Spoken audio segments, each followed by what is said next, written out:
2020 Democrats stumble, Congressional Democrats bumble. Can impeachment save them? I'm Ben Shapiro. This is The Ben Shapiro Show. The Ben Shapiro Show is sponsored by ExpressVPN. Your data is your business. Protect it at expressvpn.com/Ben. Also, you may have noticed that it's a bit chaotic out there. And when I mean chaotic, I mean seriously chaotic. Everybody is watching the impeachment efforts. There's turmoil in the Middle East. There's conflict with China, which is about to take over Hong Kong again. Well, whenever there's uncertainty in the world, people tend to look for a safe haven, especially when they don't know which way the economy is going to go. Do you know where the stock market is going to be 1 year from now? Do you know where your investments are going to be? Well, one thing is certain. You should be diversified, right? Every financial planner will tell you that diversification is key, whether you're talking about diversifying within the stock market or whether you're talking about diversifying across a broad range of possible investments. And this is why at least part of your money should be in precious metals. Gold has never been worth zero. There's a reason that I am diversified into gold at least a little bit. I've been telling you for years that if you're not protecting your investments and your family with gold, you're missing the boat. Whether it's inflation and national debt or whether it's international turmoil, the fact is that gold protects you against the vicissitudes of the free market. Birch Gold will go to work and make things simple. They have a conversation with you, and you can determine if precious metals make sense to include in your portfolio. Again, makes sense for my portfolio. I'm not telling you to liquidate all your assets and just buy bars of gold. I'm telling you, you should diversify at least a little bit into precious metals. It's a responsible thing to do. I know the folks at Birch Gold, they're good people. Text Ben to 474747 today to see how simple and straightforward this move can be for you. Again, that's Ben to 474747. When you speak to them, be sure to ask what promotions they are currently offering. Talk to the folks at Birch Gold, ask all your questions, get your answers, and then talk about diversifying into some gold. Text Ben to 474747. Okay, it is day 2 of the public impeachment hearings for the Democrats. So day 1 was a couple of days ago, and that one featured George Kent, the bow-tied specialist over at the Secretary of State's office, as well as William Taylor, the charge d'affaires with the reassuring gray hair. Again, that description comes from the New York Times. Reassuring gray hair, a phrase I have never heard before. Well, today, in Impeachment Gate 2019, the Democrats have brought forth another witness, Marie Ivanovitch. She was the ambassador to Ukraine. There's one problem. She was fired before Trump withdrew aid from Ukraine. So why she is there, no one really understands, except that she is there to paint a picture of an alternative mechanism by which Trump foreign policy was being done. So there are serious complaints by Republicans, by conservatives, that what this whole impeachment thing really is about at root is not so much Trump and quid pro quos and supposed bribery. What it really is about is a foreign policy establishment that was very angry that Trump had set up a back channel for foreign policy, that he wasn't actually doing foreign policy through his foreign policy team. The professionals were being ignored. Instead, he was formulating his Ukraine policy with the help of his personal attorney, Rudy Giuliani, who is running around Ukraine talking with a variety of figures. And so by bringing forth Ivanovitch, what Democrats are really trying to do is put the target on the back of Rudy Giuliani and suggest that the foreign policy in Ukraine was being driven by Giuliani, not by America's national interest, because, of course, Giuliani is Trump's personal lawyer. That is indeed the strategy. But if this is really just about Democrats don't like how Trump conducts foreign policy, they don't like how he conducts his presidency because he doesn't go through the authorized mechanisms, well, then obviously that's really silly. That's really silly. Okay, so to go back to the beginning for just a moment, the Democrats, to recapitulate the charge that they are leveling against Trump, they have settled on the word bribery. And their suggestion is that President Trump was attempting to bribe Ukraine, and Ukraine was trying to bribe Trump in order so that Ukraine could receive foreign military aid that they so desperately needed in their fight against Russia, and so that Trump would receive dirt on Joe Biden. Right? That is the bribe that is being suggested. Nancy Pelosi has been the most frequent Democrat out there using the word bribery. You notice how they've shifted from quid pro quo, which is a Latin term, which also quid pro quo isn't a criminal act. Bribery is a criminal act. So Nancy Pelosi says that Trump has already admitted bribery during that original June 25th phone call, which of course is not true. Here's Nancy Pelosi making that statement, however. You talked about bribery a second ago. Yes, bribery. That's a very serious charge. It is in the Constitution. Quid pro quo, bribery. Bribery. And that is in the Constitution attached to the impeachment proceedings. So what was the bribe here? The bribe is to grant or withhold military assistance in return for a public statement of a fake investigation into the elections. But I am saying that what is the president has admitted to and says it's perfect, I said it's perfectly wrong. It's bribery. Okay, so first of all, it is not, in fact, technically bribery. Laura Ingraham points out correctly, if a bit didactically, that the crime of attempted bribery is not in the Constitution. Nothing actually changed hands. The Ukrainians didn't do what Trump supposedly wanted them to do, and foreign aid was forthcoming anyway. And there's a point that Republicans have made. So if there's a bribe, there actually has to be a bribe.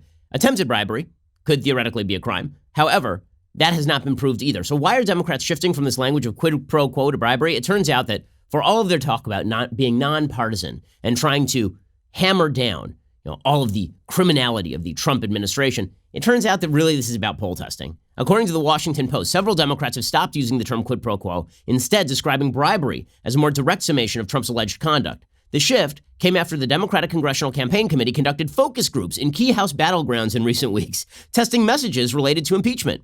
Among the questions put to participants was whether quid pro quo, extortion, or bribery was a more compelling description of Trump's conduct. According to two people familiar with the results, which circulated among Democrats this week, the focus groups found bribery to be most damning. The people spoke on the condition of anonymity because the results have not been made public. So they keep saying bribery. Why? Because they're poll testing it, which obviously means that we should take their protestations that this is not partisan in any way with a huge grain of salt. They're poll testing it in the battleground states. Which thing will hurt Trump the most? And people say bribery, and they're like, oh, well, I guess that this thing's bribery then. I guess this is bribery. Well, Trump has responded to these accusations. He says, like, really? You think I'm bribing Ukraine in order to go after Joe Biden? You think I need help to beat Sleepy Joe? Here was President Trump rallying in Louisiana yesterday for the governorship. That governor's race is very close, and so Trump was brought in to rally the base. Here he was talking about Joe Biden. This just came out. Big story. New remarks from top Ukrainian official damages Democrats' impeachment narrative. Ukrainian foreign minister said on Thursday that the United States ambassador did not link financial military assistance to a request for Ukraine to open up an investigation into former vice president and current Democratic president. Can you believe? Like, we need help to beat Sleepy Joe Biden? I don't think so. Okay, and the report that he is reading from is from a source called Interfax Ukraine, also being reported by Reuters. Ukraine's Foreign Minister Vadim Prystaiko said on Thursday that U.S. Ambassador Gordon Sondland did not explicitly link military aid to Kiev with opening an investigation into former Vice President Joe Biden and his son. Trump and his allies are accused by Democrats of doing just that. Trump, of course, has said that the inquiry is a witch hunt. Prystaiko said about Sondland, Gordon Sondland, the U.S. ambassador to the EU, quote, Ambassador Sondland did not tell us and certainly did not tell me about a connection between the assistance and the investigations. You should ask him. Prystaiko's comments came a day after William Taylor, the acting ambassador to Ukraine, testified in the first televised hearing of the impeachment inquiry. And Taylor had pointed to Trump's keen interest in getting the European ally to investigate Biden and reiterated his understanding that $391 million in U.S. security aid was withheld from Kiev unless it cooperated. Taylor also said that a member of his staff had overheard a July 26th phone call between Trump and Sondland, in which the Republican president asked about investigations into the Bidens, and Sondland told him that the Ukrainians were ready to proceed. Prystaiko said, I have never seen a direct relationship between investigations and security assistance. Yes, the investigations were mentioned, in the conversation of the president, but there was no clear connection between these events. So when Trump brings that out and he says, okay, even the Ukrainians are not claiming that there was an attempted bribe or a quid pro quo, well, that does carry some weight, obviously. Now, what Democrats are going to claim is, what do you think the Ukrainians are going to say? Of course, they're going to say what they need to say. Trump is the president. They want the aid to keep coming.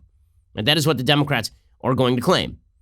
And it turns out that now it is being reported that a second State Department official overheard President Trump's call with the EU envoy discussing Ukraine and investigations.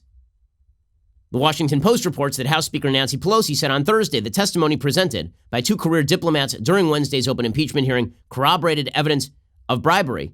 Meanwhile, it was learned on Thursday that a second official from the U.S. Embassy in Kiev was present when U.S. Ambassador to the EU, Gordon Sondland, spoke on a July 26th phone call from Ukraine with Trump that more directly ties the president to his administration's efforts to persuade Ukraine's new leadership.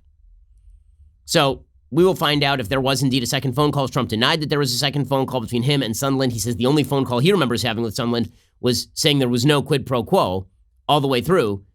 Bill Taylor says that he talked to an aide who talked to Sondland, who overheard Sondland, and Sondland was talking with Trump about the investigation. We'll see what comes out. As I've said all along, there are only a few witnesses who actually matter in this inquiry. Those witnesses are people who have a direct window into the mind of President Trump and his intentionality with regard to Joe Biden. Those people would be by name Rudy Giuliani, Mick Mulvaney, the chief of staff for the president of the United States. It would be Gordon Sondland, who's already slated to testify next Wednesday, so that will be the bombshell testimony. That's the testimony that, if you think any of this matters, actually matters. And perhaps John Bolton, although we don't know what conversations Bolton had directly with Trump about the issues in Ukraine. In the meantime, the Democrats are basically in a holding pattern. They're bringing forth all of these sort of ancillary witnesses to testify to things that we already know. So we already know that President Trump was getting advice on Ukraine from Rudy Giuliani. And we already know that he took Giuliani's words pretty seriously. He said so openly in that transcript, or quasi-transcript, of the July 25th phone call with Zelensky. So nothing new is here. So what Democrats are really trying to do today is they're bringing forth Marie Ivanovitch, who is the American ambassador to Ukraine. Trump fired her, and he had every ability to do so. But what they're trying to say is that Trump's foreign policy is driven by personal animus and by Rudy Giuliani's information. Okay, well, both of those things can be true, and that can still not be an impeachable offense. But the fact is that he did fire Ivanovitch pretty much before anything happened, right? He fired her before any of this discussion about withholding military aid took place. Ivanovitch was removed from her job pretty early on in the last year, right? It was not as though she was there for any of this. And that's what the Republicans are pointing out today. They're saying, like, why is this lady even being called? Also, Trump has the right to fire an ambassador for any reason. She works at the pleasure of the president. Even Adam Schiff had to acknowledge in his early morning hearing, he had to acknowledge that President Trump has the right to fire any ambassador that he wants. Alrighty, so meanwhile, Ivanovitch is testifying herself, and she herself is acknowledging that President Trump's foreign policy with regard to Ukraine was actually stronger than Trump's predecessor's policy toward Ukraine, right? That policy toward Ukraine from Obama was significantly weaker. So Ivanovitch is testifying, and nobody really knows why. Right? That's the bottom line. The only linkage here is to try and put a target on the back of Rudy Giuliani, because the idea here is that Rudy Giuliani was manipulating foreign policy. Maybe this is the predicate to Rudy was doing work to go get Joe Biden, then feeding Trump that information, who was feeding that information to Gordon Sondland. But that is a very attenuated chain of logic. Basically, they're bringing in Ivanovitch to testify that Giuliani was testifying badly about Ivanovitch, and that Ivanovitch is mad about that, to show that Rudy Giuliani is feeding bad information to President Trump. And because he fed bad information to President Trump, that bad information was actually about Joe Biden. And then Trump took that bad information about Joe Biden and CrowdStrike from Rudy Giuliani, and then he forwarded that to Gordon Sondland, who forwarded that to the Ukrainians. Okay, all right, if you can follow all that, sure. Okay, I suppose that she is tangentially related to this investigation. So here's Adam Schiff, clip 11, admitting that President Trump has the right to fire an ambassador. So what the hell is Marie Ivanovitch even doing here for testimony? Some have argued that a president has the ability to nominate or remove any ambassador he wants, that they serve at the pleasure of the president. And that is true. Okay, so then why is she here? Why is she here? And here's Ivanovitch admitting, full scale, that President Trump has actually strengthened our policy toward Ukraine. So if the idea is that we weakened our policy toward Ukraine because he fired Ivanovitch, the evidence is simply not there. Here's Ivanovitch acknowledging that Trump strengthened America's policy against Russia by helping Ukraine with military aid. The U.S. has provided significant security assistance since the onset of the war against Russia in 2014. And the Trump administration strengthened our policy by approving the provision to Ukraine of anti-tank missiles. Okay, bottom line is that the idea that Ivanovitch has anything truly damning to say about Trump is wrong. She's never had a conversation with Trump, right? She's never had anything really to say about Trump other than Rudy Giuliani is feeding Trump bad information, which puts, again, Giuliani in the crosshairs. You can see the media straining to try to explain why Ivanovitch is actually relevant to this inquiry. The best headline of the day comes from the Washington Post about all of this. We'll get to that in just 1 second. First, let's talk about how you can make the best use of your firearm. Well, in order for you to be able to carry your firearm properly, in order for, God forbid, in case of emergency, you actually need to use your firearm, you want a holster that carries your gun properly and also makes it easy for you to access that gun when the time is now. Well, this is why you need a great-looking, fantastically fitting holster. This would be We the People Holsters. We the People Holsters offers custom-made holsters, all produced right here in the United States. We the People Holsters even have their own 3D design team who measure every micromillimeter of their guns to ensure the perfect fit. I have a couple We the People holsters. They are indeed fantastic. They have adjustable cant and ride. Their unique and intuitive clip design allows for you to easily adjust both the cant and the ride of your holster so that it will fit comfortably and securely at all times. You're able to place the holster on your waistband and change the angle. Also, every holster has adjustable retention, and that is signaled with a click sound so you know that the gun ain't going to fall out of the holster. Custom printed designs happen in-house. They got thin blue line, thin red line, the Constitution, camo, and American flag. They got more designs coming out each and every month. We the People holsters start at just $37 a piece, and they come with a lifetime guarantee. Every single holster comes with a lifetime guarantee. Every holster ships free as well. If you're a gun owner, you need to not only think about your firearm, but you need to think about the holster that you use your firearm alongside, that holds your firearm. And We the People holsters, they are the best. Right now, listeners of The Ben Shapiro Show can go to wethepeopleholsters.com/Shapiro, enter promo code Shapiro at checkout to get $10 off your first holster. That is as low as $37, and shipping is free with an additional $10 off using my promo code. Again, that's wethepeopleholsters.com/Shapiro, promo code Shapiro at checkout for $10 off. Okay, and then she would go on to suggest that while Trump had strengthened that policy, he was also getting bad information from Rudy Giuliani. Ivanovich's testimony is not supremely relevant, which is why you end up with this idiotic headline from the Washington Post. For Trump, Ivanovich's testimony brings moment of reckoning on gender. What the hell? I wasn't aware that it is an impeachable offense to fire a woman. I wasn't aware that that was actually an impeachable offense. Now, it may not be a good policy, but I'm like, what? A moment of reckoning on gender? It feels like the moment of reckoning on gender for President Trump came back in the 2016 election when there was tape that was revealed of him talking about grabbing women by the genitals, not firing the ambassador to Ukraine. But according to the Washington Post, during the pivotal phone call that sparked the House impeachment inquiry, President Trump made a reference to gender as he smeared former Ukraine Ambassador Marie Ivanovitch. The former ambassador from the United States, the woman, was bad news, Trump told Ukrainian President Vladimir Zelensky on July 25th. He was just trying to refer to, he didn't remember her name. Okay, and now they're trying to claim that he fired her because she was a woman. What, you're going to impeach him for what? Sexual harassment under Title IX or something? Like that because he said the woman in a call with Zelensky? Trump then made an ominous prediction as he pressured Zelensky for investigations of his political rivals. She's going to go through some things, he said of the ambassador. Well, presumably, what he meant by that is that there was going to be information revealed about Ivanovitch. But the Washington Post says, as the leading female diplomat, the political target of the president's allies, and a figure at the center of the Ukraine drama, Ivanovitch has crucial knowledge to impart when she testifies at Friday's impeachment hearing. She also enters the spotlight as the latest woman who has refused to acquiesce to Trump in the face of personal and gender-specific attacks. Oh, my Lord. So really, the reason you're bringing out Ivanovitch is so you can claim that she's a woman victimized by Trump's patriarchal attitudes? Seriously? That's where you're going with this? Here's Ivanovitch. The only thing that she's saying that actually matters in any of this is trying to put Giuliani in the crosshairs, saying that President Trump was getting info from Giuliani. We already knew that. Here's Ivanovitch saying it. It is in America's national security interest to help Ukraine transform into a country where the rule of law governs and corruption is held in check. Unfortunately, as the past couple of months have underlined, not all Ukrainians embraced our anti-corruption work. What continues to amaze me is that they found Americans willing to partner with them, and working together, they apparently succeeded in orchestrating the removal of a U.S. ambassador. How could our system fail like this? How is it that foreign corrupt interests could manipulate our government? Which country's interests are served when the very corrupt behavior we have been criticizing is allowed to prevail? Okay, so President Trump has responded to all of this by saying, no, I didn't fire you because the Ukrainians were manipulating me. I fired you because you were a bad ambassador. And so he tweeted this out this morning. He had a couple of tweets about Marie Ivanovitch as she was testifying, which is always a solid look, in which he ripped into Marie Ivanovitch on a personal level. Right, so let me get up the exact tweets. He actually suggested, quote, everywhere Marie Ivanovitch went,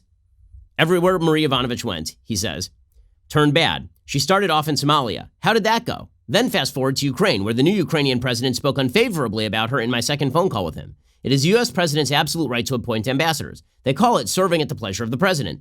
The U.S. now has a very strong and powerful foreign policy, much different than preceding administrations. It is called, quite simply, America First. With all of that, however, I've done far more for Ukraine than meaning Barack Obama. I do love that he blames her for Somalia. Like he may think that she's a bad ambassador. Maybe she was a bad ambassador. I don't know. I don't know that much about her tenure as ambassador. I'm not going to blame Marie Ivanovitch for things sucking in Somalia. Like they've been pretty bad. I'm not sure that it was like people in Somalia, oh man, Marie Ivanovitch, before she came here, it was great. And then the ambassador showed up and now things are just terrible. Okay, but again, the argument really here is about Rudy Giuliani. And now there's a story that Rudy Giuliani is facing a campaign finance probe. According to Bloomberg, Rudy Giuliani, President Trump's personal lawyer, is being investigated by federal prosecutors for possible campaign finance violations and a failure to register as a foreign agent as part of an active investigation into his financial dealings, according to 3 U.S. officials. The probe of Giuliani, which one official said could also include possible charges on violating laws against bribing foreign officials or conspiracy, presents a serious threat to Trump's presidency from a man that former National Security Advisor John Bolton has called a hand grenade. Except not so much, because here's the reality. If it turns out that Rudy Giuliani were to be prosecuted for bribery, if it turns out that Rudy Giuliani were to be prosecuted for not registering as a foreign agent, then it appears that Trump got duped, not that Trump was actually attempting to go after Joe Biden. Then it just appears that Rudy Giuliani was manipulating the president, which means that Rudy is the one who takes the cap, not the president of the United States. A second official said Giuliani's activities raised counterintelligence concerns as well, although there probably wouldn't be a criminal charge related to that. The officials, who asked for anonymity to discuss a sensitive matter, provided the first indication of the potential charges under investigation. I would not be surprised if he gets indicted, said Mimi Rocca, a former federal prosecutor with the U.S. Attorney's Office in the Southern District of New York. It's clear Giuliani is up to his ears in shady stuff, and there's tons of smoke. And so, Trump continues to be tied to Rudy Giuliani, but again, if Giuliani was the source of all the bad information, then that's really not going to hurt Trump. It's really mostly going to hurt Giuliani, because Trump can claim, probably rightly, that his personal lawyer was feeding him bad information, and he was operating on the back of that bad information, not to get Joe Biden, but just because Giuliani was saying there's this corruption here, and it involves Hunter, and it involves Joe, and it involves CrowdStrike, and it involves the 2016 election. This is why I say Giuliani is the nexus of all of this, which is probably why Giuliani is openly joking, that he has insurance against President Trump in case President Trump dumps him. It all comes down to Giuliani. Now, is any of this going to matter in the end? Probably not, because Rudy Giuliani is maybe he testifies, maybe he doesn't. If he just says what he said in his Wall Street Journal op-ed that we read yesterday on the air, then he's probably fine. This all seems like a bit of gamesmanship by the Democrats more than anything else, which is why Ivanovitch is a witness who doesn't really matter all that much. And the reason that the Democrats, again, are focusing in on this is because their candidates are terrible. We're going to get to the horror of the Democratic candidates in just one moment. But first, let's talk about why you need life insurance. Well, here's the deal. If you're an adult, you should be worried about if, God forbid, something should happen to you. Or let's say you become disabled. You need disability insurance, or you need home insurance or auto insurance. Well, there's one place that you can go to get all of these things, and that is PolicyGenius.com. Insurance is a very important thing for you to have as an adult. It mitigates your risk, obviously. It's also that time of the year when people are looking into open enrollment for life insurance. So you look at your life insurance at work and you think maybe that's sufficient. The answer is it probably is not. Most life insurance policies through your work only cover like 1/10 of what your family would actually need in case, God forbid, something happened to you. This is where Policy Genius comes in. Policy Genius is the easy way to shop for a life insurance plan that is not tied to your job. In minutes, you can compare quotes from top insurers and find your best price. Once you apply, the Policy Genius team will handle all the paperwork and the red tape. The life insurance you buy through Policy Genius stays with you, even if you leave your job. And Policy Genius doesn't just make it easy to get life insurance. They can also help you find the right home and auto insurance and disability insurance too. So check them out right now at PolicyGenius.com to get quotes and apply in minutes. That's PolicyGenius.com, the easy way to compare and buy life insurance. Okay, so a couple of upcoming developments in this impeachment inquiry. So apparently, there's a career White House budget official who's expected to testify in the impeachment inquiry. This is going to be Mark Sandy. According to the Washington Post, a longtime career employee at the White House Office of Management and Budget is expected to break ranks and testify Saturday in the House Democrats' impeachment inquiry. Sandy would be the first OMB employee to testify in the inquiry after OMB acting director Russell Vought and 2 other political appointees at the agency defied congressional subpoenas to appear. Again, that's not illegal. They just filed a lawsuit saying we can't testify until a court tells us that we need to testify. The White House has called the impeachment inquiry unconstitutional and ordered administration officials not to participate. Sandy is a career employee. He was not appointed by the president, which again suggests that presidents who come into office should fire basically everyone and replace them with their own people. He has worked at the agency off and on for over a decade under presidents of both parties, climbing the ranks to his current role as Deputy Associate Director for National Security Programs. He's expected to testify during a closed-door deposition, which is not open to the public. Typically, the witnesses first have testified behind closed doors, and then they have testified in front of the cameras. It is unclear what exactly he's going to testify to. He may know something about the process by which aid was withheld, but again, if he was not in the room for conversations with Mick Mulvaney and President Trump, then he's not going to have any special insight either. So it does feel like, and the poll numbers tend to show this, that the impeachment inquiry is a bit stalled out right now. That it basically, no one's mind is being changed. Everyone who thought Trump should go before thinks they should go now. And if that's the case, then we have an election in like a year. So all you have to do is just wait a year and you guys are going to get to have a referendum on whether you think Trump is fit for office or not. The problem is Democrats don't want that referendum. Why don't they want that referendum? Because it turns out their candidates are just sheer buckets of garbage. I mean, just awful, awful candidates. I'm talking about people like Bernie Sanders. Even the New York Times is now critical of Bernie Sanders' $16 trillion vision for arresting global warming. According to the New York Times, Sanders' vision would put the government in charge of the power sector, which has worked great in the state of California, and promised that by 2030, the country's electricity and transportation system would run entirely on wind, solar, hydropower, or geothermal energy. Sure. I'm sure that the entire electrical grid of the United States is going to run on wind by 2030, in 11 years. Yes. Okay, sure. Climate scientists and energy economists say the plan is technically impractical, politically unfeasible, and possibly ineffective. Yet the criticism does not appear to bother many of the young voters who will have an important role in selecting a Democratic presidential candidate. Chandler Condon, a 25-year-old supporter who traveled from Denver to Des Moines for a climate rally with Sanders, says he really has some great ideas that may not be passed, but it's definitely stuff that needs to be brought up. People saying it's too radical, it's like, well, we need that radical change. But the problem is, of course, that the policy isn't serious. And this is why Buttigieg is gaining some ground in places like Iowa. David Victor, a professor of international relations at UC San Diego, a climate advisor to Buttigieg, said that the big challenge for the Democratic Party is that there's no serious policy. He says the progressive wing wants radical change, and climate change is one of those areas where this has really been the most palpable. The Sanders plan claims to deliver radical change, but it can't work in the real world. Yes, you mean that a lifelong communist useless person is disconnected from real world cause and effect? Who could have thunk it? Meanwhile, new studies have come out on Elizabeth Warren's proposed wealth tax, which is a garbage piece of policy. If you don't know why, go back and listen to Monday's podcast and radio show. According to Jim Tankersley, there's a brand new study out that shows that Elizabeth Warren's proposed wealth tax would slow the U.S. economy, reducing growth by nearly 0.2 percentage points a year, every year over the course of a decade. Every year over the course of a decade. To give you some insight into how large a decline that is, okay, they're basically saying that every single year, the average of 1.5% growth that they are forecasting would drop to 1.3% growth, a 14% lower growth rate every single year for 10 years. Every single year. The same people, by the way, tried to assess how much President Trump's tax cuts would help the economy, and they assessed that the tax cuts would result in 0.06% growth every year for the next 10 years. So take the positive effect of the tax cuts, multiply them by 3 and make them negative. And that's how bad Elizabeth Warren's wealth tax proposal would be for the American economy, because it's a garbage proposal. Why is it such a garbage proposal? Well, because it's going to force people to liquidate stock. It's going to force people to liquidate businesses. It's going to force people to offshore their assets or just leave the country entirely. There's an article in the Wall Street Journal today by Richard Rubin pointing out that Democratic presidential candidate Elizabeth Warren has unveiled sweeping tax proposals that would push federal tax rates on some billionaires and multimillionaires above 100%. For every dollar you take in, you would now pay more than 100% if you make above a certain threshold. Potential tax rates over 100% could result from the combination of tax increases the Massachusetts senator proposes for the very top tier of investors. She wants to return the top income tax rate to 39.6% from 37%, impose a new 14.8% tax for Social Security, add an annual tax of up to 6% on accumulated wealth, and require rich investors to pay capital gains taxes at the same rates as other income, even if they don't actually sell the assets.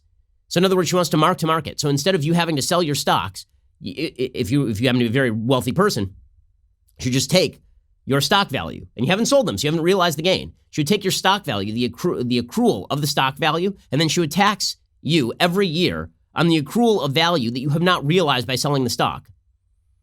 So says the Wall Street Journal, consider a billionaire with a $1,000 investment who earns a 6% return or $60, received as capital gain, dividend, or interest. If all of Warren's taxes are implemented, he could owe 58.2% of that, or $35 in federal tax. Plus, his entire investment would incur a 6% wealth tax, i.e. at least $60. The result, taxes as high as $95 on income of $60 for a combined tax rate of 158%. The rate would vary according to investor circumstances, any state taxes, the profitability of his investments, and as yet unspecified policy details, but tax rates of over 100% on investment income would be typical, especially for billionaires. So if you're going to get taxed 100%, over 100%, right, you actually get penalized for investing and making money in the stock market. What do you think every billionaire in the country is going to do? What do you think they're going to do? They're going to liquidate their stock immediately before Elizabeth Warren can impose this idiotic wealth tax. What do you think that's going to do to your 401k? You think it's going to be good when Jeff Bezos unloads $100 billion worth of Amazon stock into the open market just to cash out? Because he figures even if I can only sell it for $70 billion, it's better than being taxed at 158% on every dollar I earn over $100 billion. I mean, it's insanity. But she knows that it's insanity, and she doesn't care. She's a disingenuous, terrible, terrible candidate. Everybody knows it. It's why if she were able to actually be nominated, she'd have some serious trouble in a general election, because this is insanity. It's insanity. No matter how much people hate rich people in this country, you know what they hate more? Policy proposals that lower the amount of money in their pocket. And that's exactly what would happen. Your stocks would go down. Your income would go down. The GDP of the country would go down if Elizabeth Warren's policy proposals were passed. She's a garbage candidate, Sanders is a garbage candidate, and Joe Biden is barely alive. Literally and politically. So no wonder they're focusing in on an impeachment. Now, in a second, I'm going to explain to you how Democratic policy is wrecking one of the better companies in the country. Because it is. They are so interested in confiscating wealth and destroying companies. It's truly astonishing. But first, let's talk about how you can make the costs of your business drop. Okay, so I run a business. A lot of our business costs are tied up in legal. If you are running a small business and you don't have the money to tie up in legal, then really what you should be doing is looking at LegalZoom like right now. And by the way, if you are looking at Elizabeth Warren's wealth tax and you have not yet set up a living trust, because the estate tax will take all your money when you die, then you really should be looking to set up a living trust. You should be looking to write a will, right? All of these things can be done over at LegalZoom. Over the past 18 years, LegalZoom has helped more than 2 million business owners get started. But every entrepreneur knows that getting started is just the beginning of your journey, and what happens along the way will determine your success. That's why you ought to really paper what you need to paper, and you ought to do it at a not exorbitant price. LegalZoom's network of independent attorneys and tax professionals can help entrepreneurs get started. Knowing where to turn for advice on trademarks, tax law changes, and reviewing contracts puts you at an advantage. Plus, you'll save money by avoiding hourly fees since LegalZoom isn't a law firm. Don't get distracted by legal hurdles and business questions as the year winds down. Go to LegalZoom.com today and find out all the different ways they can help your business. And don't forget to enter the promo code BEN in the box at checkout. That is LegalZoom.com, promo code BEN. I've been using them myself, like as a business owner, long before they were an advertiser. Check them out at LegalZoom, where life meets legal. LegalZoom.com, promo code BEN, so you get some special discounts. Alrighty, in just a second, we're going to get to the state of New Jersey attempting to wreck Uber. Right? This is just the latest state trying to wreck a new American company that is providing a lot of people with jobs and income. We'll get to that in 1 second. First, it is that glorious time of the week when I give a shout out to a Daily Wire subscriber. Ooh, a magical, magical moment. Today, it's Twitterer Derek Archer, who understands the importance of supporting your spouse as they keep our country safe. This is some serious badassery right there. In a fantastic 3-tweet post, Derek's wife, Flair, is holding her trusty tumbler in front of her F-22 Raptor and a video of her refueling it mid-flight, which is utter, complete badassery. The caption reads, after getting gas airborne from a refueling tanker while flying her F-22 Raptor, the very greatest in stealth fighter aircraft, during a combat mission somewhere over the Middle East. My wife, Flair, also a subscriber, needs to refuel on the ground from the very greatest in beverage vessels. It's tough being apart, but I know she's out there doing good work. Thanks for all you guys do at Daily Wire. Keep fighting for our country culturally and politically while she defends freedom and our national interests abroad. We're not doing anything, okay? That lady's doing something. That's unbelievable. That is high-level badassery. Oh, yeah. Come on. Thanks for the tweets. Thank you, Flair, for your service. Unbelievably cool stuff. If you are not already a subscriber, you're really missing out. Head on over to dailywire.com/subscribe. For as little as $10 a month, you get our articles ad-free, access to all of our live broadcasts, our full show library, select bonus content, our exclusive Daily Wire app, which is indeed a pretty great feature if you haven't checked it out yet. In fact, last night, if you had checked it out, you could have been part of our all-access plan, which would have gotten you the legendary leftist Tears tumbler that Elizabeth Warren is now imitating with her billionaire Tears tumbler, and our brand new Ask Me Anything style discussion feature that allows you to engage our host, writers, and special guests on a weekly basis. In fact, last night, after our Daily Wire backstage, the 4 of us actually sat in a room for longer, which was terrible. And we answered your questions on AMA. In honor of the hilarious self-owned by Elizabeth Warren tweeting that she is selling billionaire Tears mugs on Shopify that will actually enrich billionaire founder Toby Lutke, we here at the Daily Wire are offering 20% on all access and Insider Plus subscriptions when you use the promo code WarrenTears. So you're getting a deal on top of a deal. Again, that is promo code WarrenTears, one word, WarrenTears, for 20% off on your subscription. Come join the fun. Stop depriving yourself and join us. We are the largest, fastest growing conservative podcast and radio show in the nation.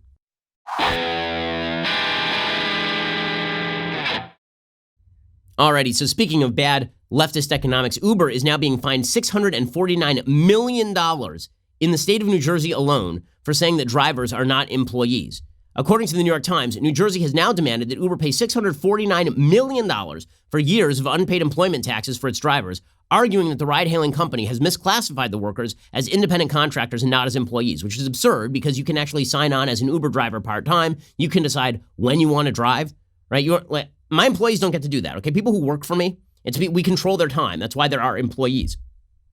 If we just had people who are like, you get to sign on when you want, you get to sign off when you want, and then just kick us back a percentage of what it is you make, and you can use our app, that's not an employee. That's an independent contractor definitionally.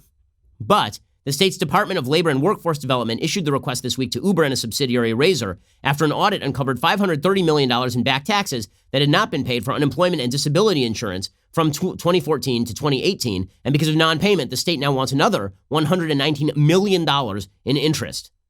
A spokeswoman at Uber said the company disputed the state's findings. They said, we're challenging this preliminary but incorrect determination because drivers are independent contractors in New Jersey and elsewhere. Across the country, states and cities have moved aggressively to rein in gig economy companies that depend on inexpensive and independent labor, potentially reshaping their business models. Well, no, what you mean is that you are doing the dirty work of the taxi cab industry by destroying the ability of people who might be otherwise out of work to make a quick buck by driving a car around. That's all that's going on here. And if you think this is helping people who are out of work, if you think this is in some way helping the quote-unquote employees of Uber, all that's going to happen is that if Uber is turned into basically just a normal cab company, and they actually have to hire these employees, they're going to go out of business. Their entire business model does not function under this rubric. In California, a new law could require that workers be designated as employees, allowing them to gain access to basic protections like minimum wage and unemployment insurance. Now, I love that they say that would allow the workers to gain access to these things. No, it would allow the workers to be unemployed because Uber would just stop operating. Really, I mean, what's their profit margin going to be like at that point? Like they have a slightly better cab app than Yellow Cab or something? Like that's not going to work. You're re-cartelizing. You're making a cartel again out of driving as opposed to a free market. That's what the left wants in terms of economics. Now, in other breaking news, it turns out that the squad, they don't seem to understand the difference between like campaign expenditures and personal expenditures. This is the third member of the squad, so far as I'm aware, who's had some sort of financial scandal related to misusing campaign funds as personal funds. So we've had AOC, and there was significant reporting that AOC was paying her boyfriend basically from campaign funding while she was dating him. Right? I remember a few months back, that was the accusation anyway. Then there was Ilhan Omar, and there's actually an ethics investigation that apparently was open against Ilhan Omar for spending campaign funds paying her married lover while she too was married, and then, running around on trips with him. So there's an ethics investigation into Ilhan Omar. I don't think there's one into AOC, but there was some allegations made about AOC and campaign funding and her boyfriend.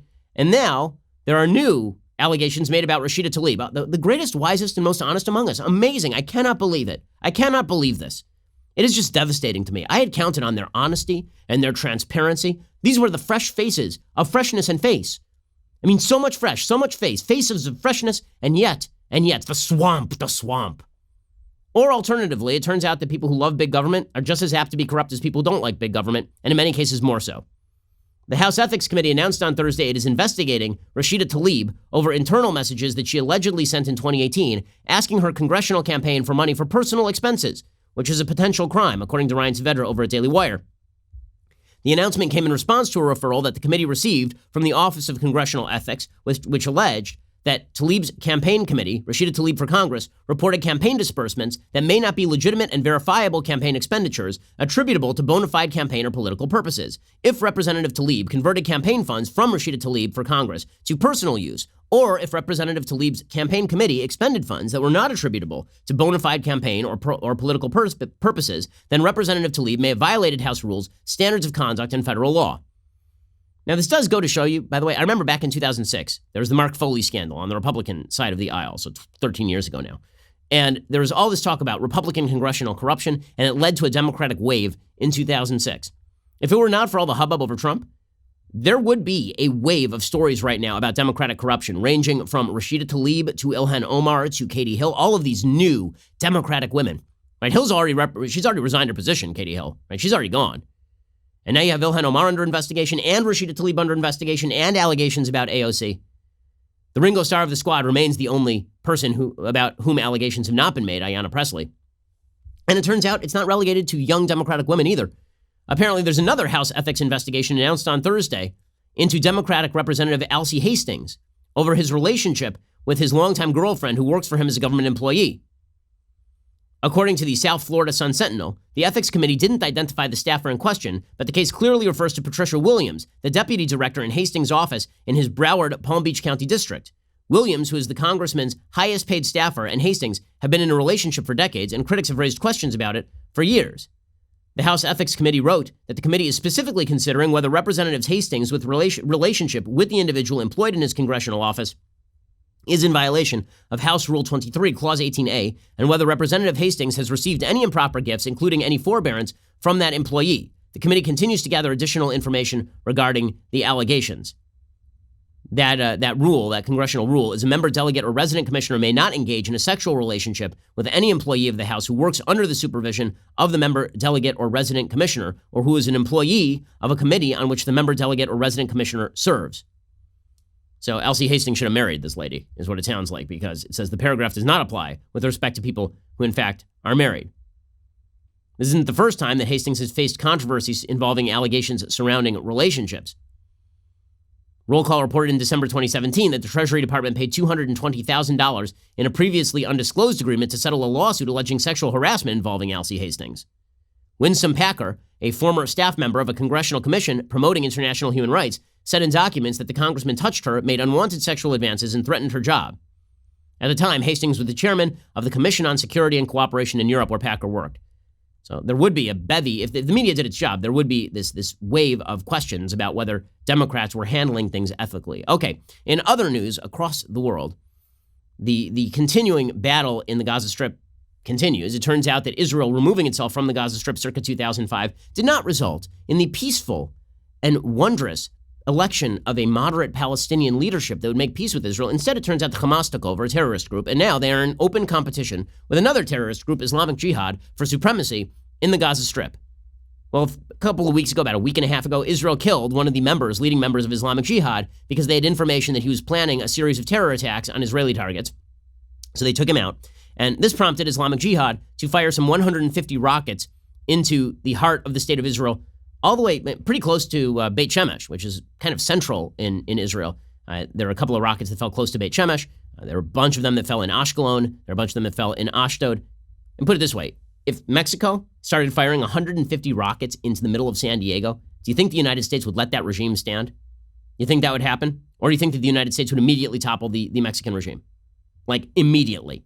No self-respecting state should be tolerating this kind of garbage. But because Israel is under international pressure, and because there are no good alternatives over there, instead, Israel has been targeting specific Palestinian Islamic Jihad targets, right? Hamas, by the way, is celebrating all of that, right? Because Hamas, one of the reasons Islamic Jihad is doing this is as a show of strength in order to overcome Hamas. Hamas is unpopular in the Gaza Strip, even though they have governed through tyrannical hand there since 2005. Islamic Jihad wants to take over for them. So you get to choose between two terrorist groups if you're in the Gaza Strip, which is just wonderful, just wonderful. The Oslo process of bringing terrorists in to negotiate with, it turns out that was a giant fail, and it has ended up with more terrorists who you can't negotiate with. Right now, Hamas is actually risking conflict with Iran by abandoning Islamic Jihad, because Hamas doesn't care if Islamic Jihad gets wiped off the map. In fact, they would prefer it. But Islamic Jihad is backed by Iran. Hamas is also backed by Iran. So Hamas is sort of between a rock and a hard place. Either they side with Palestinian Islamic Jihad and start shooting rockets into Israel, in which case Israel goes in and destroys the Hamas leadership again and the Palestinian Islamic Jihadic leadership again, or they sit this one out, let Islamic Jihad be devastated, and then Hamas consolidates its power. Now, all of this comes, it is incredible, all of this comes amidst the European Union's insistence that any product made by a Jew in Judea and Samaria be labeled West Bank. Okay, so we have now gone back to labeling Jewish products in Europe.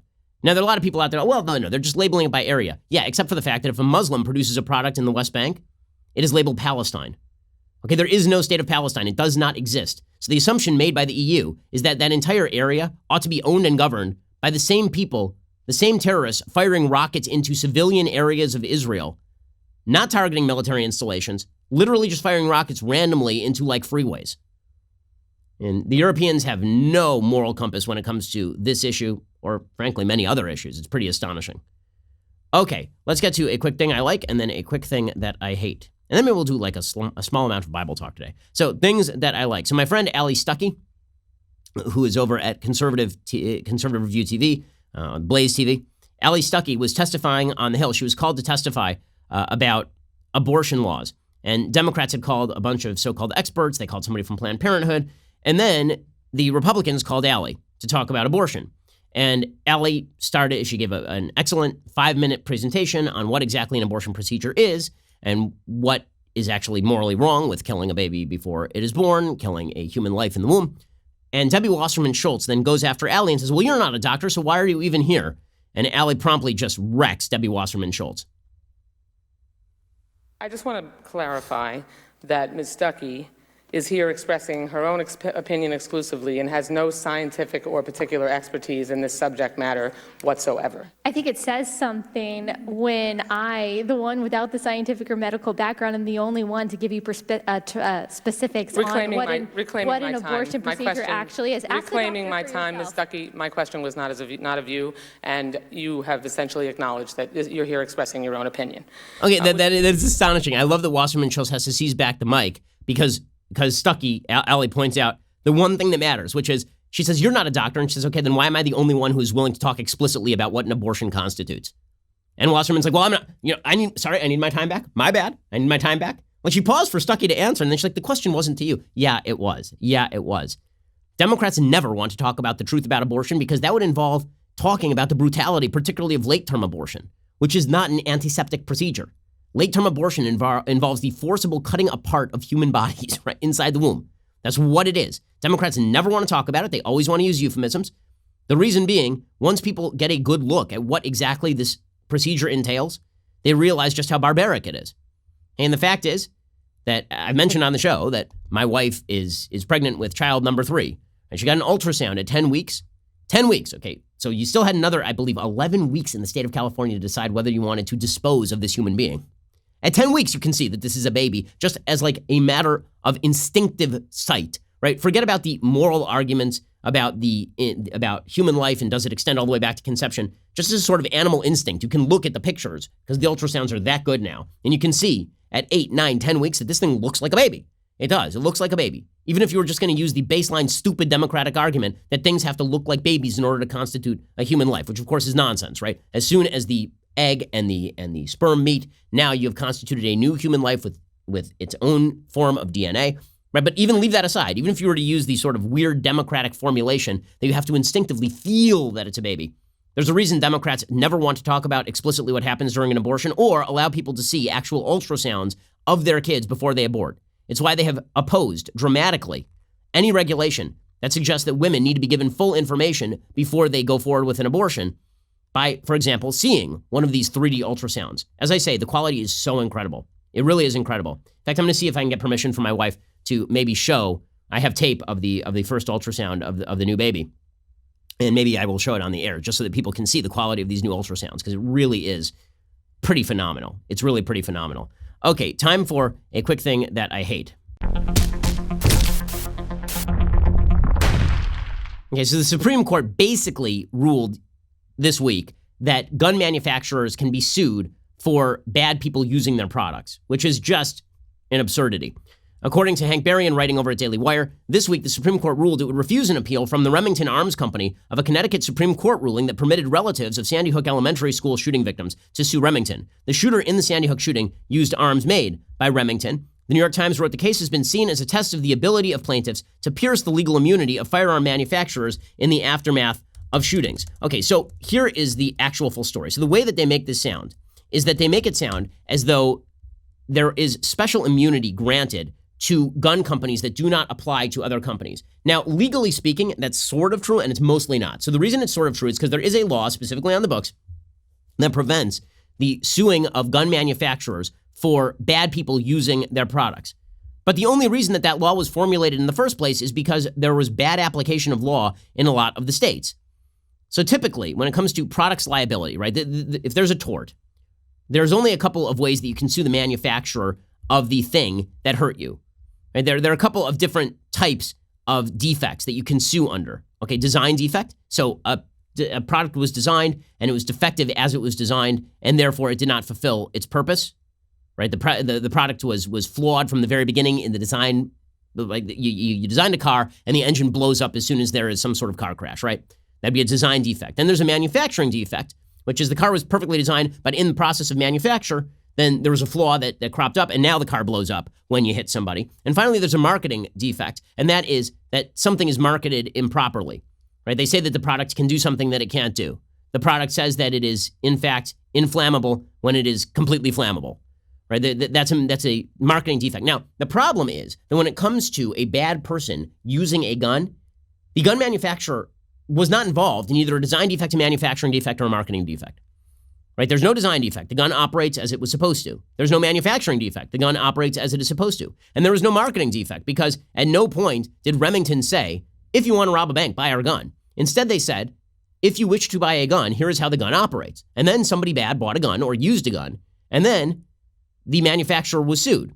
Okay, so there were a lot of people launching lawsuits against manufacturers because that's the deep pocket. It's very weird in Sandy Hook's case because in that case, the gun was apparently legally bought by the parents, and then the kid took the gun from the parent after shooting mom and then went to the school and started shooting up the kids. Somehow this is the fault of the manufacturer, Remington, right? So normally this makes no sense, right? It makes like no sense, legally speaking, to sue Remington. But what happens is that if you're a good lawyer, what you know is that all you have to do with a case like this is get it in front of a jury, because you get this in front of a jury and you sit there and the jury rightly is going to look at the victim, in this case, the parents of a kid who's been murdered, and they're going to say, okay, those people have no money, and here's Remington, the company that made the gun, and they have lots of money, so let's give them each $10 million. Let's give them each $10 million, right? And that can bankrupt a company. So back in 2005, there were a lot of cases like this in the early 1990s where gun manufacturers were basically being sued out of business by various private parties at the behest of states, liberal states. Okay, so in 2005, there was a bill that was passed that said, okay, we can't have lawsuits that are being launched on false auspices in order to go get a gun manufacturer just because you don't like gun manufacturers. And so they passed that law. So now there's this lawsuit by the Sandy Hook family, and the Connecticut Supreme Court basically overrules the federal law, which is incorrect. And the Supreme Court says, okay, we're going to allow the lawsuit to stand. It's bad policy. It's bad politics. It's bad law. It's very stupid. It doesn't make any sort of logical sense. It makes emotional sense. It doesn't make any logical sense. And so what you're starting to see is companies like Remington that are carving off sort of separate LLCs to limit their liability. Right? An LLC is a limited liability corporation. So what they're starting to do is they will have, if they're being sued under the auspices of marketing defect, then they will carve off Remington Marketing, for example. So that way, if Remington Marketing gets sued, it doesn't bankrupt the rest of Remington Manufacturer, for example. Okay, all of this is not good for the law-abiding gun owner who just wishes to purchase a gun. None of it is actually good for legal fairness in the country because you shouldn't be able to just sue a company because you don't like a bad person use their product. It's like suing a knife company because O.J. Simpson stabbed Nicole Brown, right? Like that would be a very bizarre application of tort law. And yet, this is exactly what the left wants to do. The left has tried every avenue they can think of to bankrupt gun companies. They've suggested, for example, that gun companies be treated as though they are creating a public nuisance, as though they are polluting the air, which is idiotic. Because again, I have several guns sitting in my house right now. They are not affecting my neighbors. Okay, it is not the same as a gun manufacturer spewing toxic waste into a lake or something. So they've tried to say that this should be treated as also a disease, that the Center for Disease Control should study gun violence, which is absurd. Gun violence isn't disease. Okay, I don't know under what rubric you would suggest that gun violence is a disease. It is a crime. Would you study robbery as a disease? It's a very weird sort of thing. And would you study robbery, like armed robbery, as a disease? So only if they're carrying a crowbar, you then have to investigate crowbars as part of the problem? Well, all of this is designed by the left to go after gun manufacturers and destroy them and harm them. And that's why the Supreme Court ruling is so indubitably dumb. It's not only dumb, it's incredibly damaging. So, so much for the conservative Supreme Court. I mean, presumably there should have been 4 votes. In order to take up the writ of certiorari, all it takes on the Supreme Court is 4 votes. I'm wondering who were the 2 who didn't go for it. My assumption would be Kavanaugh and Roberts, right? Because there are 5 votes that have been appointed by Republicans in recent years. I would assume that Alito and Thomas and Gorsuch all voted to take up the case. I would assume that it would be Roberts and Kavanaugh who didn't want to take up the case. But again, that is speculation. We don't actually have information on that. It's a very dangerous ruling, and it does not bode well for the future of gun rights in this country. You bankrupt every gun manufacturer in the country, it's going to be very difficult for anybody to access the guns that they ought to have under the Second Amendment. Remington's appeal was titled Remington Arms versus Soto. The Connecticut case was Soto versus Bushmaster. The Times noted that the Sandy Hook family's suit had used one of 6 narrow exemptions to the 2005 law to argue that Remington violated Connecticut's Unfair Trade Practices Act. The suit said the gunmaker recklessly marketed the AR-15 style rifle to disturbed young men through product placement in violent video games and advertising pitches like "Consider your man card reissued" and "The opposition will bow down." Well, again, that would be presumably in a video game. I don't think anyone really believes that Remington meant to sell weapons to violent criminals who kill children. In a brief filed by 22 members of the House of Representatives that supported Remington's appeal, they wrote, "In enacting the Protection of Lawful Commerce in Arms Act of 2005, Congress expressly recognized that lawsuits seeking to hold manufacturers and sellers of firearms liable for the criminal conduct of third parties were not only without foundation in hundreds of years of common law and jurisprudence of the United States, but also improperly sought to use the judicial branch to circumvent the legislative branch of government to regulate interstate and foreign commerce through judgments and decrees that weaken and undermine important principles of federalism, state sovereignty, and comity between sister states." And of course, that is true.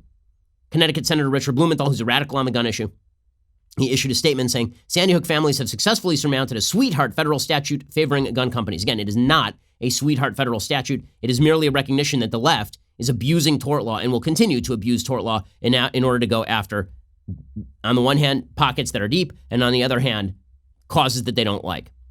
Okay, well, that brings us to the end of the show. Quick note. Okay, this week's Parsha, because I missed it last week, the Jews. Every week, we read a piece of the Bible. Okay, so I know we're a little long, but it's okay. Little Bible talk. So last week was the Parsha Lech Lecha. I talked about it on the radio show, but I didn't talk about it on the podcast. That was about Abraham leaving his home. And I talked a little bit about the importance of leaving your home in order to pursue the adventure that is guaranteed to you in the United States of America. This week, the Jews read the portion of the Bible called Vayera. This portion is pretty rich. There's a lot happening in this portion. This is where Sarah is promised that she is going to have a baby who ends up being Isaac. This is where Ishmael is kicked out of the house after abusing Isaac by Sarah, and Abraham and Hagar is kicked out into the desert also, and then God forgives Hagar and Ishmael, which is an excellent insight into the way that God pursues forgiveness. There's a famous midrash about that. So Ishmael, right, if you remember your Bible. So your Bible study is that Abraham and Sarah have 2 kids, right? They have Ishmael, but Ishmael is actually Hagar's kid because Hagar is Sarah's handmaid. And then there's Isaac, who is born of Sarah. Ishmael is older. So Ishmael is apparently harassing Isaac in some pretty serious ways. Sarah sees this. She says to Abraham, "You need to get rid of him. He needs to leave the house. Otherwise, it's not safe for Isaac." And Abraham resists, and God says, "You need to listen to Sarah." So Abraham says to Hagar and Ishmael, "Get out. You need to leave. This is not appropriate." So Hagar and Ishmael wander into the desert, and Hagar and Ishmael at this point is supposed to be about 13. Hagar and Ishmael are out of water, and they're suffering, and Hagar basically leaves Ishmael under a bush, and she's crying, and then God comes to Hagar and says, "Pick up your eyes, and you'll see that there's an oasis over here," and Ishmael is saved. And there's this famous midrash, which is sort of a commentary on the Torah that adumbrates the narrative, and the midrash suggests that the angels say to God, "Why are you saving Ishmael? His descendants are going to kill an awful lot of Jews, right? What are you doing?" And God says, "Well, at this point, he hasn't done anything. At this point, he doesn't deserve to die, and Hagar doesn't deserve to die. I can't judge people based on the stuff that they are going to do. I can only judge people based on the stuff that they have done." Right? Intent is not anything, and future events, even if God knows them, he can't punish you or he won't punish you for events that you have not actually taken place in as of yet, which is a good window into how we should think of other people in our society, by the way. You should judge people on what they have done. You should not judge people based on your assumption of what they will do, which goes to the whole pro-abortion argument that maybe we should abort more. This is sort of the Freakonomics argument that abortion of impoverished children is going to lower the crime rate. That's pretty ugly stuff. Okay, the other aspect is the most cryptic part of the entire Bible. And the cryptic part of the Bible is, of course, the sacrifice of Isaac. And commentators throughout history who hate religion have suggested that this is barbaric and cruel. Obviously, God telling Abraham to sacrifice his own son is a cruel thing to do, incredibly cruel. Okay, the problem is that if you actually look at the text, that's not actually what's going on. If you look at the text, what you see is that God says that God says to Abraham, "I want you to take your son, your only son, and I want you to take him up to a place that I'm going to show you, and there I want you to sacrifice him." Now, he doesn't say, "I want you to kill him." He says, "I want you to sacrifice him." Okay, so Abraham doesn't question. Abraham says, "Hineni, I'm here." And then he just goes ahead and he takes Isaac with him. And so the question is, what exactly was going on in Abraham's head? Why exactly wasn't he fighting all of this? right? Why did, like, you see Abraham throughout the Bible is fighting back against God on these sorts of things, right? When God says he wants to destroy Sodom and Gomorrah, Abraham is the one saying, well, how many innocent people are over there? Do you really want to do that? And God says, okay, well, if you can find a certain number of innocent people, then I won't do it. But if you can't find that number of innocent people, then I'm going to go ahead and do it, right? So God negotiates with Abraham. He doesn't say to Abraham, you're not allowed to ask these questions. So why exactly doesn't Abraham actually ask the question? Why doesn't Abraham say, well, you're asking me to do something that cuts against everything that you have said that you stand for, right? Human sacrifice, which is a big no-no in the Bible. A big no-no in the Bible. Well, what exactly is Abraham thinking? Well, it becomes kind of clear when he talks to his servants. So he says, stay here with the donkeys. The boy and I will go over there. We'll pray, and then we'll come back to you. Is he lying to his servants when he says that? Or is he expressing faith that God is not actually going to ask him to kill Isaac? Right? So was Abraham lying? I don't think so. I think that in the time that Abraham was conveying Isaac to Har HaMoriah, which, by the way, in Jewish tradition, is the Temple Mount. And when he was doing this, Abraham came to a realization God wasn't ordering him to slay his son. He was ordering him to sacrifice his son. He was ordering him to offer his son, right? And what does that mean, to offer his son? Well, what it means is that every time you have a kid, you have to decide what values you want your kid to have. And there are certain values that in today's society make your kid more susceptible to danger. And this has been true throughout history. It's particularly true for Jews, but it's been true for Christians. It's been true for anybody who stands for a particular value system. What values do you inculcate in your kids? We live in a time when we are supposed to inculcate no values in our kids. By no values, the secular left means secular left values. You're supposed to let your 5-year-old choose their gender. You're supposed to let your 5-year-old choose their morality. The Rousseauian Emile version of life is supposed to apply. But that's not how parents do things. And one of the things you take into account is, should I teach my kids things that make life more difficult because they are the principled things to do, that put my kids in more danger? And this has been a very real life and death struggle for a lot of Jews over the course of time, particularly, right? Because why would you raise your kid Jewish if you know that your kid is going to be targeted? Why would you raise your kid Jewish if you know that that's going to make their life harder? And what God is saying to Abraham is, you have to be willing to not only act out my will in your life, you have to be willing to teach your children eternal, true values, even if it means that it puts them in harm's way. Now, Abraham had faith that God would not end up requiring him to actually put his own son to death, and God doesn't require him to put his son to death, right? He offers a different sacrifice there on the top of the mountain. But over the course of history, in a very real way, Jews have, and people of every faith, really, of many faiths and of many principles, have had to stack their own safety up against the reality of principle. And they've had to stack their children's safety up against the reality of principle. And these are all decisions that we as parents have to make. And the choice is unavoidable, because the fact is that your kid will be brought up with some principles. Either they will be your principles, or they will be somebody else's principles. And other people's principles may not be right. They may be wrong. They may be bad. You have to make the decision that, yeah, your kid might suffer a little bit more for standing up for the right thing. But that's what being a moral parent is all about, instructing your kid in the right thing, in the moral thing, in the true thing, even if it means sacrificing some short-term joy in order to achieve long-term fulfillment. Okay, well, we will be back here next week on Monday, or we have 2 additional hours coming up later today, so we'll see you then. I'm Ben Shapiro. This is The Ben Shapiro Show.